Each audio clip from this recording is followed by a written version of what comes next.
sea, cuando tú coges un periódico, me da lo mismo cuál, y eh, lo que va, o sea, tú ves el primer nombre del titular, ¿no? De la persona, no me da lo mismo que sea de derechas o de izquierdas, y ya prevés de qué va a ir la noticia, ya sabes que van a hablar Sí, mal de esa persona o bien, tenemos un problema. sí.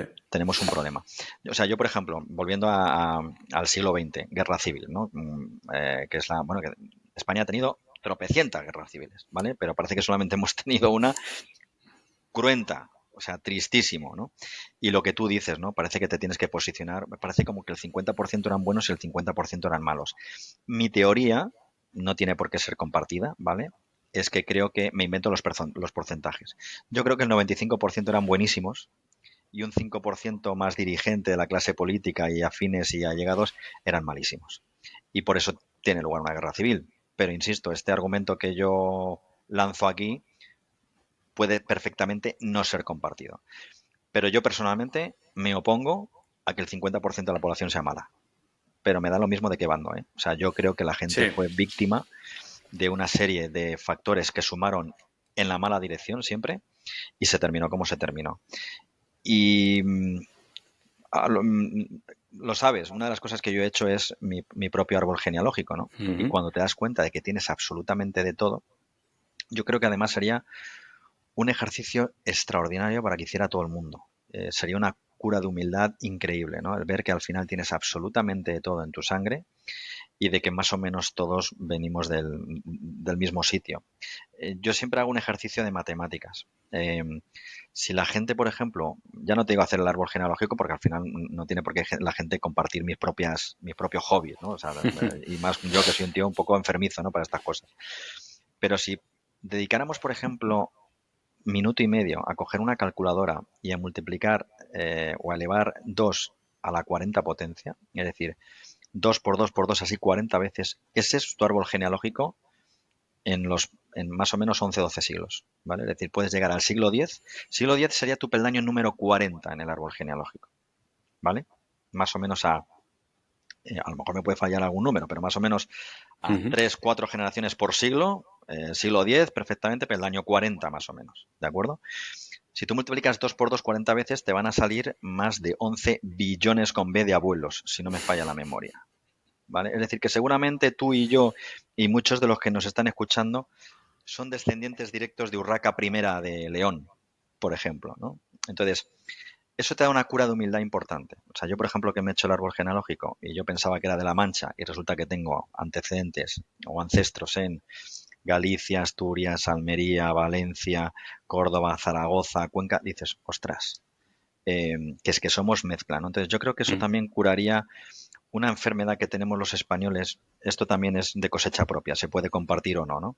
Pero yo creo que la enfermedad que tenemos los españoles es que o estás conmigo o estás contra mí, Sí. cuando realmente más o menos todos somos familia en el peldaño número 25 de ese árbol genealógico. Entonces, yo creo que te cambia un poco la visión, ¿vale?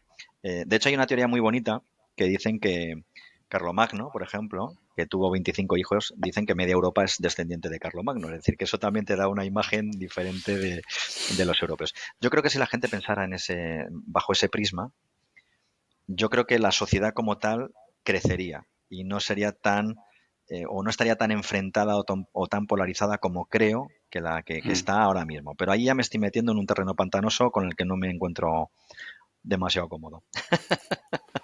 Sí, también decían de Genghis Khan, ¿no? Que llegó a tener un porcentaje bastante notable de gente, vamos, que hay un porcentaje muy notable de gente en Asia que está relacionado con él. Sí, sí. De Eh, hecho, hay una teoría muy, muy chula ¿Mm? que dicen que el ancestro común de los 8.000 millones de almas que pueblan el planeta ahora mismo debió nacer entre el 50 antes de Cristo, es decir, la época de Marco Antonio, Cleopatra séptima y demás, y el año 1450 antes de Cristo, o sea, el abanico es grande, pero bueno, ahí estaríamos hablando de la época de Tutankamón, de Tutankaton, etcétera, etcétera, Akenatón, perdón, Nefertiti, etcétera, etcétera. Entonces, que tengamos todos un ancestro común en algún momento y hablar de más o menos 3.000 años de historia es antes de ayer, también te da cuenta Mm. o percibes de otro modo lo que es al ser humano, ¿no? Pero insisto, yo creo que en España siempre hemos estado en el rojos y azules, en el afrancesados y patriotas, en los imperiales y los comuneros y etcétera, etcétera. Siempre hemos tenido como dos bandos, ¿de acuerdo?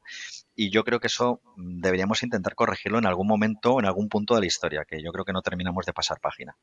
Estoy totalmente de acuerdo. Además es que yo creo que cuando te intentan ocultar historia, ¿no? O cambiar la historia, nunca suele ser buena señal, ¿no? Siempre era de pues, los países que entraban y conquistaban. Napoleón, por ejemplo, que su ejército se cargó media, media España, ¿no? Quemaron un montón de conventos, de reliquias, robaron y demás, que cada vez que vas a un sitio de España te dicen, no, bueno, esto estaba aquí, pero los franceses arrasaron con ello, ¿no? Y hay muchos más ejemplos. Pues en Rusia también, cuando empezó todo el comunismo y la dictadura que hubo en el siglo XX, también se cargaron todo lo que había histórico, ¿no? Pasa en China también, pasa en muchos sitios. Yo creo que nunca suele ser bueno y por eso también es importante el intentar estar un poco más pegado a tus raíces y el aprender de otras culturas, no solo de tus propias raíces, sino de otras culturas, porque además, como dices, también son tus raíces en algún punto, ¿no? Sí, o sea, yo por ejemplo, mira, si nos metemos en, no sé si es bueno decirlo en un programa, no sé si te voy a boicotear el programa o no, pero muchas veces, por ejemplo, has puesto un ejemplo muy bueno del destrozo cultural que hacen los franceses cuando pasan por España a partir de 1808, pero yo, por ejemplo, que alguna vez he sacado ese tema, lo primero que te dicen es, bueno, es que hicieron eso los españoles en América, ¿no? Entonces, yo creo que hubo de todo. O sea, insisto, yo vuelvo a no hay cosas blancas ni cosas negras. O sea, yo, por ejemplo, no creo en la leyenda negra porque la leyenda es leyenda, me da lo mismo el color que le pongas, porque igual que existe leyenda negra, también hay leyenda azul, leyenda rosa, leyenda blanca. O sea, cuando escarbas un poco y te documentas hay de todo, ¿no? Y todo es leyenda. O sea, al final lo que importa son los datos, ¿no? Y efectivamente, por ejemplo, en el caso de los españoles en América, no fueron santos, pero tampoco fueron tan malos. Es decir, en un barco, o sea, por ejemplo, el primer viaje de Colón, en las dos carabelas y una nao que iban, se calcula que iban entre 88 y 100 personas. Solamente en ese momento en Mesoamérica había 6 millones de habitantes, ¿de acuerdo? Es decir, cuando los barcos del siglo XVI llegan a América, ya no caben más o menos 30 hombres por barco, sino que más o menos entran entre 50 y 60. ¿De acuerdo? Es decir, que y construir un barco era caro, es decir, no era una cosa que... y llevaba su tiempo. Es decir, al final lo que ocurre en América son muchas cosas, es el cruce de muchas cosas y muchas sumaban en negativo. Virus, que los españoles llamaban sin saberlo, ¿de acuerdo? Eh, los propios enfrentamientos que tenían entre los indígenas y que vieron en los españoles una ayuda como para luchar contra incas, para luchar contra aztecas, etcétera, etcétera.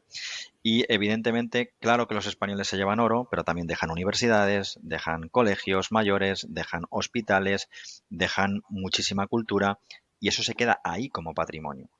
Entonces, no me creo la versión de leyenda negra, ni tampoco creo que los españoles fueran hermanitas de la caridad.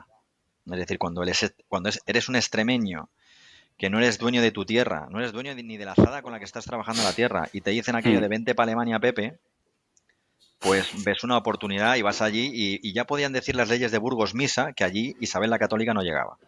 Entonces, yo estoy en contra de blanquear lo que se hizo, pero estoy muy en contra también de ennegrecer lo que se hizo. Y bueno, ahí están otros casos en otras latitudes de cómo se hicieron las cosas. Y yo creo que ahí, comparativamente hablando, España sale muy bien parada.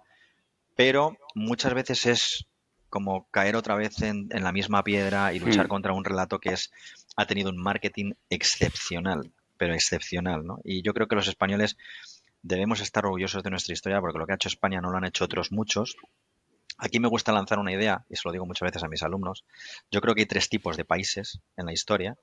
Países como Francia o Italia, que han contado muy bien su historia, han sido dueños de su propio relato. Países como los anglosajones, que han contado su historia y la de los demás. Y luego países como España, que hemos decidido que nuestra historia es mejor que la cuenten otros y así nos va, ¿vale?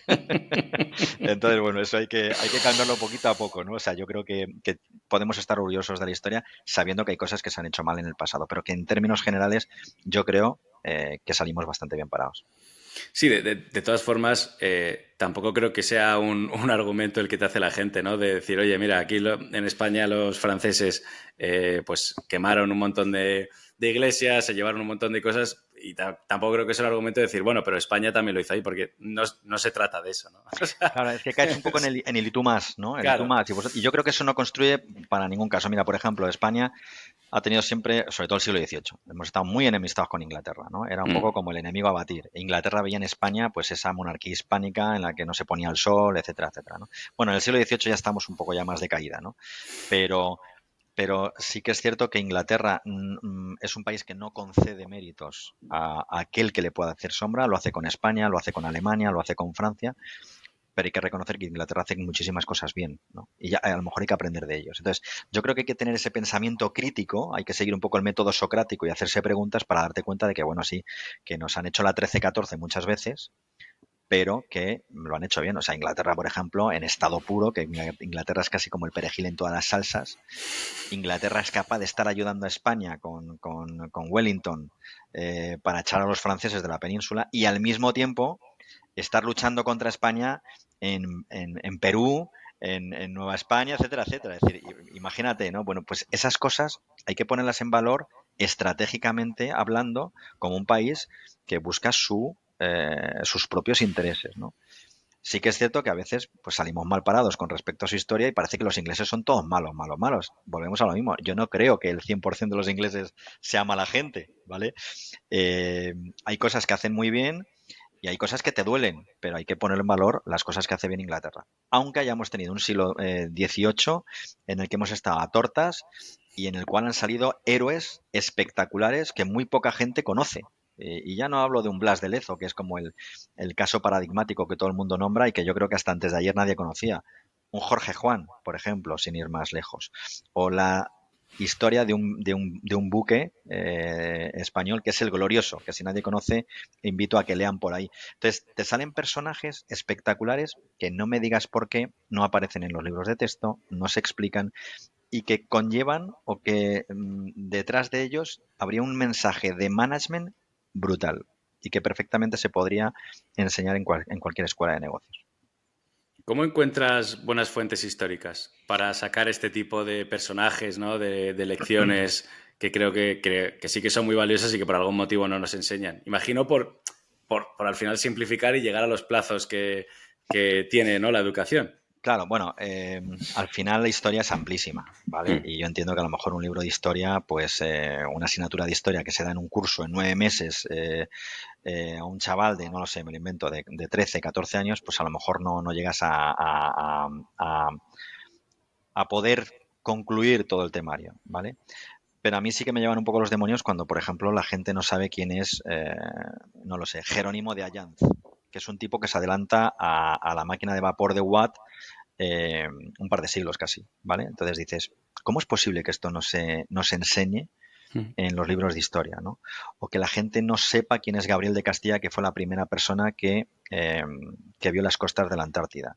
O que la gente no sepa quién es Juan Fernández, que fue el primero que llegó a Nueva Zelanda. O que la gente no sepa quién es Baet de Torres, que da nombre al estrecho de Torres al norte de Queensland en Australia, pues que es el primero que ve la tierra australis. De hecho, Australia, mucha gente no sabe que tendría que haberse llamado Australia en honor a los Austrias, pero el segundo copista en el centro de Europa se equivocó y lo llamó con el concepto austral Australia. Entonces, ¿cómo es posible que la gente no estudie eso? Es que ni siquiera aparezca en los libros de texto. Pues mira, no lo sé. Realmente no lo sé. A mí personalmente me llegan los demonios. ¿Y cómo puedes llegar a ellos? Leyendo. O sea, yo creo que una de las grandes asignaturas pendientes que tiene España es leer. Leer y escuchar. El español no es perdona que sea autocrítico o que sea muy crítico con la cultura española en este sentido. No sabemos escuchar en España. ¿De acuerdo? Leer es como escuchar. Es decir, tú tienes que saber, no es no oír, sino escuchar atentamente, que es lo que te dice tu interlocutor en el ámbito que sea. Y la lectura es elegir a ese autor al que quieres escuchar. El problema es que no llegamos a eso en España. Es que ni siquiera escuchamos. De hecho, yo me acuerdo que un profesor en la facultad contaba una cosa muy graciosa. Él había dado clase en Japón y había dado clase en Alemania. Y él lo que me decía es que, por ejemplo, cuando llegaba a Japón, decía que él no paraba de hablar, porque decía que él se ponía a hablar y como el japonés no le contestaba, él seguía hablando. Entonces al final ponían cara rara como diciendo, este tío no se calla. Entonces lo que nos dijo es que por lo visto la típica conversación japonesa es una persona habla, es como una línea continua, Luego hay un periodo de silencio en el que la otra persona ha escuchado, está masticando la información y luego va a contestar. Es decir, que entre una línea de conversación de uno y la línea del receptor hay un espacio de pausa. Él decía que en Alemania no. En Alemania decían que uno hablaba, llegaba a un punto en el que se callaba y hablaba el alemán.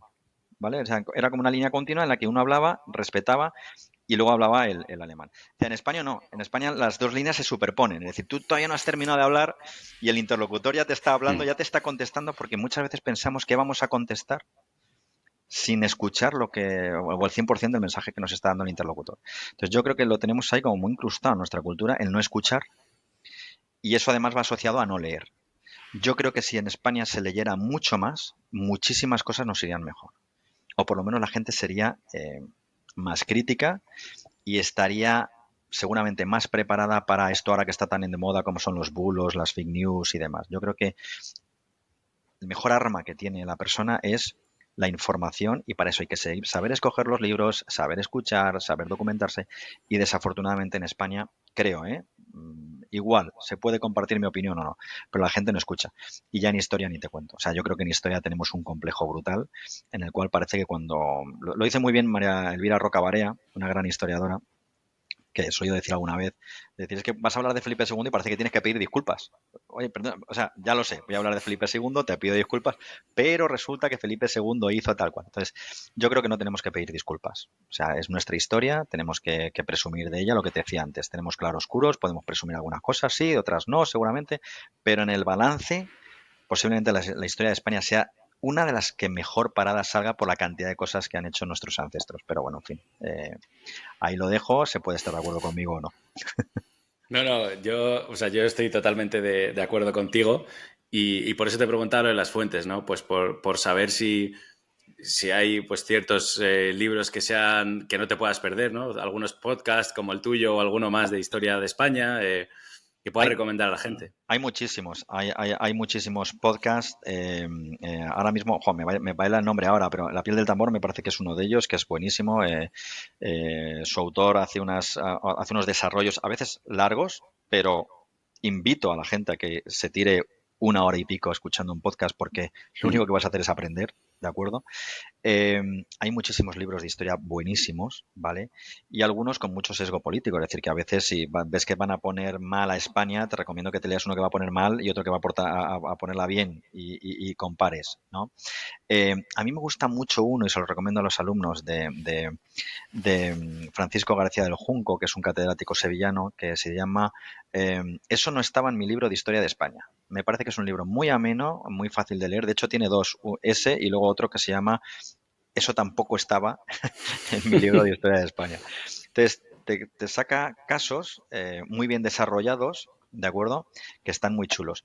De hecho, si me permites meter la cuña, yo voy a publicar un libro que bueno, ya he firmado el contrato y espero que se publique ahora en enero, que se va a titular Historia de España y que son muchísimos casos cortitos, de forma un poco desenfadada, porque yo creo que ese es uno de las cosas que a lo mejor nos han faltado en nuestra enseñanza, el contar la historia pero de una forma divertida, ¿no?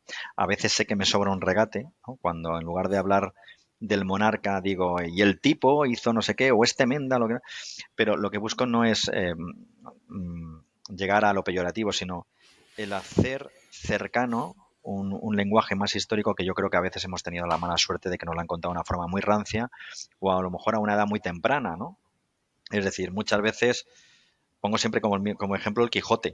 El Quijote cuando te lo mandan leer, o cuando tienes 12 o 13 años, que es cuando no quieres leer el Quijote, ¿no? Y sin embargo, cuando lo lees cuando tienes 35 años, te das cuenta del pedazo libro que es el primer libro de la historia moderna, el primer libro moderno escrito, además emplea, me parece, hablo de memoria, me parece que Cervantes emplea como unas 25.000 palabras diferentes, cuando una persona culta emplea unas 5.000.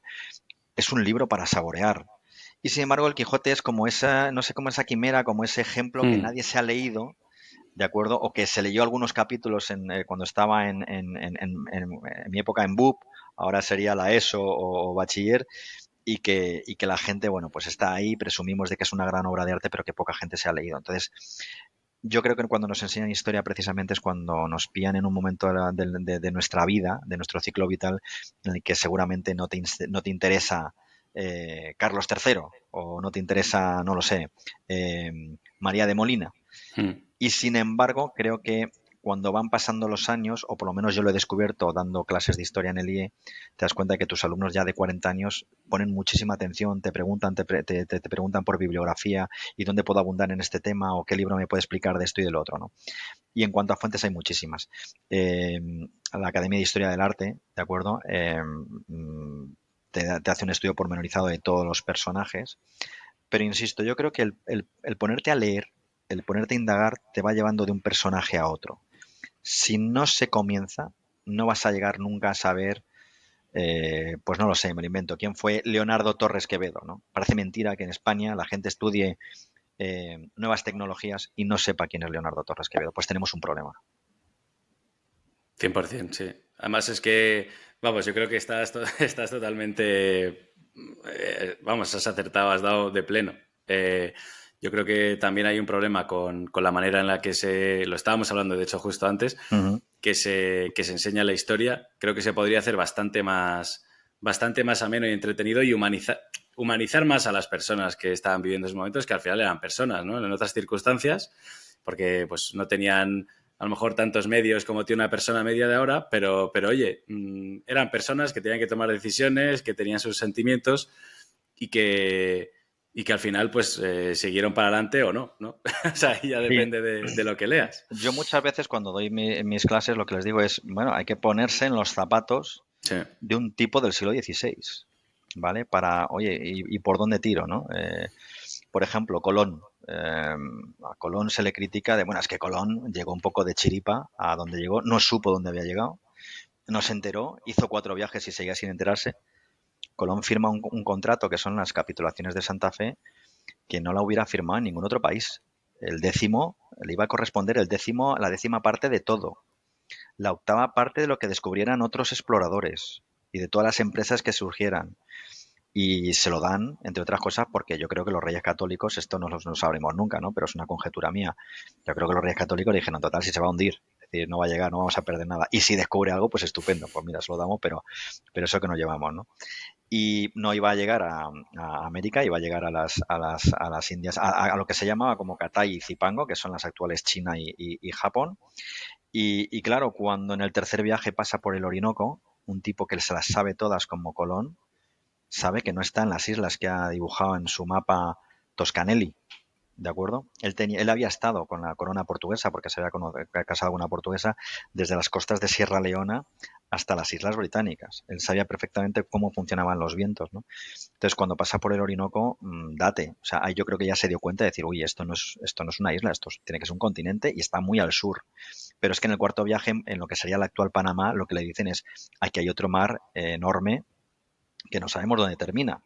Si eso lo hila con que los portugueses y la escuela de Salamanca le dijeron que tenía mal calculada la distancia porque estaba empleando las millas italianas y no las árabes, que eso más o menos llevaba la singladura, era equivocarse en 6.500 kilómetros o 21.000, eh, te das cuenta de que, uy, a lo mejor llega a un sitio diferente. Pero esto se lo tengo que decir a los reyes católicos. ¿Qué me van a decir los reyes católicos? ¿Te mantenemos el contrato? ¿O te voy a pasar por DocuSign un nuevo contrato en el que ya no te vas a llevar la décima parte? Entonces, muchas veces preferimos, con ese complejo que nos caracteriza a los españoles, decir, bueno, es que Colón no se enteró dónde había llegado. No, yo creo que Colón se había enterado muy bien, lo que pasa es que se cayó como diciendo, a ver si voy a perder, que luego le ningunearon, ¿de acuerdo? Por lo menos España siempre ha pagado muy mal y con Colón un ejemplo más, ¿no? Pero cuando tienes esa capacidad crítica de analizar y de ponerte los pies, los zapatos, mejor dicho, de un Cristóbal Colón, piensas de otro modo y analizas la problemática y por qué se cayó y por qué no dijo nada o por qué lo dijo, ¿de acuerdo? No mola decir me he equivocado de 6.500 kilómetros a 21.000, pero he descubierto un continente, ¿eh? Que no es poca cosa. Bueno, por lo menos te da como que pensar y te das cuenta de que no tienes una verdad absoluta y de que seguramente en el colegio no te han explicado todo. Y yo creo que cada caso histórico te da como para pensar, ¿de acuerdo? Y te tienes que poner en la piel del protagonista y saber por qué se tomaron decisiones que a lo mejor son muy controvertidas a día de hoy. Pero desde luego ser tan simplista como decir, es que Colón no supo lo que descubrió, hombre, yo creo que hay un trecho, hay un trecho. Sí, también es curioso cuando empiezas a estudiar un poco más de historia, estudiar del origen de algunas cosas, ¿no? Como que, por ejemplo, en algunas religiones no se pueda comer cerdo, ¿no? Que algunos, o el ayuno en el caso de los musulmanes. Es bastante curioso ver que el origen, pues a veces era una pandemia derivada del cerdo, ¿no? O sea, es muy interesante porque es verdad que humaniza mucho más. Vuelvo a decirlo otra vez, que me estoy repitiendo, No, pero es no, que creo que es importante. Humaniza mucho más a la gente que vivía en esa época y a ese tipo de tradiciones, ¿no? Que siguen ocurriendo por algo.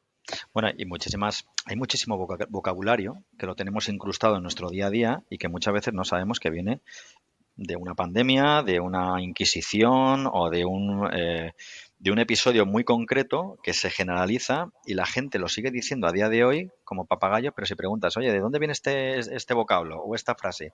Yo creo que muchos alucinarían si supieran qué hay detrás, ¿no? Y eso también te da muchísima cultura, muchísimo aprendizaje y es una pena que no seamos críticos, ¿no? Es decir, yo, por ejemplo, cuando hablo por ejemplo, de cuestiones filosóficas, ¿no? Y siempre tienes alguno que dice, no, es que yo llamo a la gente por su nombre, no me gustan los apodos, ¿no? Pero todo el mundo ha estudiado a Sócrates, Platón y Aristóteles. Lo que la gente no sabe es que Platón era un mote, ¿vale? Que era el hombre de espalda ancha, me parece que significaba. Platón se llamaba Aristócles. Lo que pasa es que como te han enseñado Platón, Platón, Mm. Platón y te vienen los libros de texto, pues tú al tipo le sigues llamando por el apodo, pero era un mote. Entonces es muy curioso cuando la gente se lo explicas, le cambia la percepción. Ostras, quizás deba llamarle Aristócles. Bueno, pues sí, ¿por qué no? Pero bueno, todos le llamamos por el mote.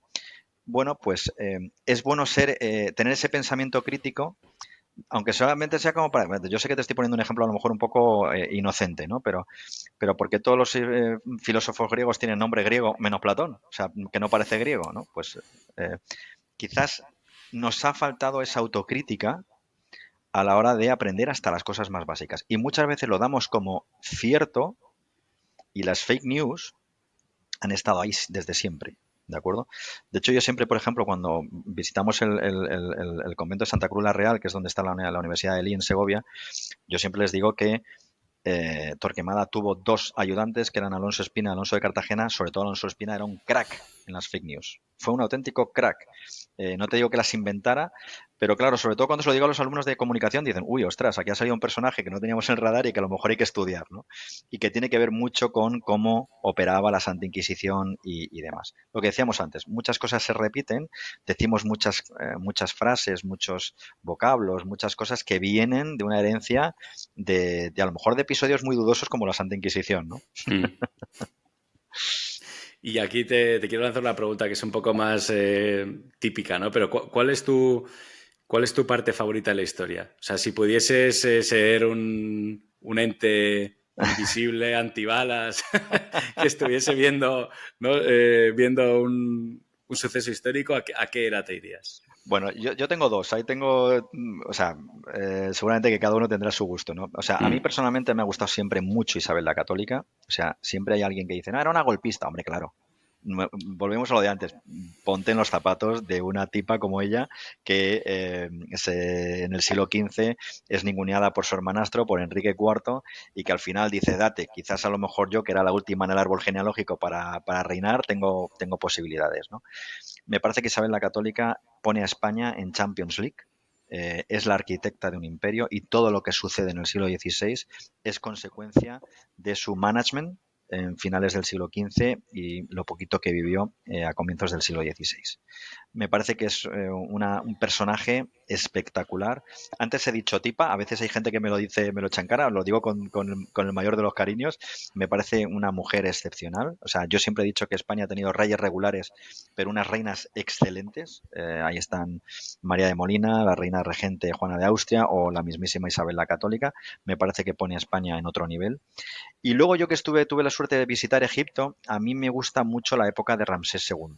Entonces, si pudiera ver por un agujero las cosas que se hicieron en aquella época, te digo Ramsés II, te puedo decir Hatshepsut, Keops, lo que tú quieras, ¿no? Pero la época de Ramsés II me llama mucho la atención y la época de Egipto me parece que también es otra liga, ¿no? De hecho, yo cuando vine de Egipto me llevé la sensación de yo creo que esta gente todavía no ha excavado ni la mitad de lo que tiene que haber por ahí, ¿no? Pero sí, yo creo que son los dos periodos que me encantan. Pero vamos, a nivel de historia de España, yo me quedaría con Isabel la Católica. Hay muchos más episodios, hay muchísimos personajes interesantísimos. Por supuesto, elegir uno es muy difícil, Sí. pero yo creo que Isabel I de Castilla nos pone en otra órbita.